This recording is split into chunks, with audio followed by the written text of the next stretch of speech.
Bonjour à tous, j'espère que vous allez bien. Je voulais vous faire cette petite vidéo pour voir un petit peu deux points avec vous. Le premier, c'était par rapport aux assiettes. Je sais qu'il y a pas mal de personnes, pour qui c'est un petit peu compliqué d'envoyer les assiettes parce que la personne n'y pense pas, parce que peut-être elle mange pas bien et elle ne veut pas le montrer. Et en fait, ce que je tenais vraiment à vous transmettre comme message, c'est très simple, mais c'est le fait que les personnes qui vont envoyer leur assiette en photo vont avoir des conseils, que ce soit dans le groupe ou même en privé, qui vont leur permettre de développer des connaissances, des compétences entre guillemets, pour pouvoir mieux gérer leur assiette à l'avenir et qu'ils ne soient pas dépendants de moi et du groupe.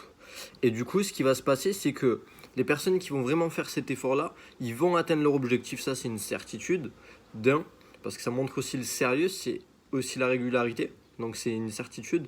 Mais au-delà de juste atteindre l'objectif, c'est que la personne, quand elle aura atteint son objectif, elle saura le maintenir sur le long terme parce qu'elle aura développé les connaissances. Alors que quelqu'un qui n'envoie pas ses photos, quelqu'un qui n'est pas forcément régulier, yes, il va pouvoir aussi atteindre son objectif. Mais une fois qu'il aura atteint, il va certainement arrêter son programme. Et qu'est-ce qui va se passer? Comme la personne aura eu beaucoup moins de conseils, moins de présence et ainsi de suite, elle saura moins bien gérer ses assiettes. Et donc là, on va rentrer dans, soit elle va reprendre ses anciennes habitudes et se dire je vais me faire ça, ça, ça, et puis quelques mois après, elle récupère tout ce qu'elle avait perdu, soit,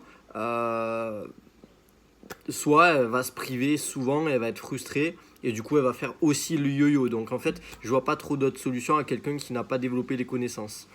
Donc voilà, c'est simplement pour vous dire ce petit message pour la première chose c'est vraiment dans votre intérêt. Moi je sais mettre en place les assiettes dans les bons moments, les mauvais moments, dans je suis invité, je suis pas invité, je sais comment gérer tout ça et le but c'est de vous aider à faire la même chose, sinon vous allez jamais en finir et ça va prendre 6 ans, 10 ans, 20 ans, 30 ans avant que vous soyez et au top et en plus que vous le mainteniez sur le long terme.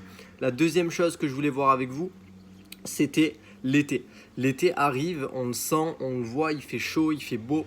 Et pensez à vous hydrater, mais surtout pensez à rester régulier sur ce que vous faites. Vous pouvez vous faire des barbecues, vous pouvez vous faire plaisir, vous pouvez faire des apéros.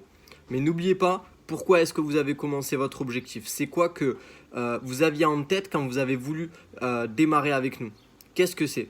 Est-ce que c'était avoir plus confiance en soi? Est-ce que c'était pouvoir être au top sur la plage cet été? Est-ce que c'était pouvoir montrer l'exemple un petit peu à son entourage? Et c'est juste de profiter, il n'y a aucun problème. Moi aussi je vais le faire, mais c'est juste se rappeler de pourquoi est-ce qu'on a commencé et de maintenir le cap quoi qu'il arrive.